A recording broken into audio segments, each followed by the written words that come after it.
কত আলোচনায় থাকতাম আমি অধম, সামনে রাসূল পাক হতো পাশে সাহাবাগণ।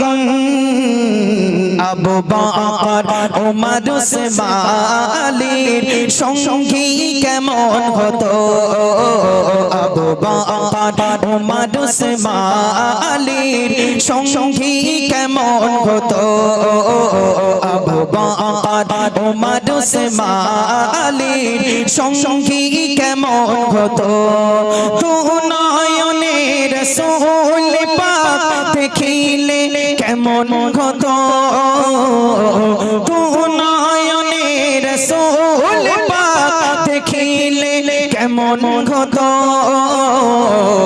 জন্ম আমার নবীর যুগে হলে কেমন হতো,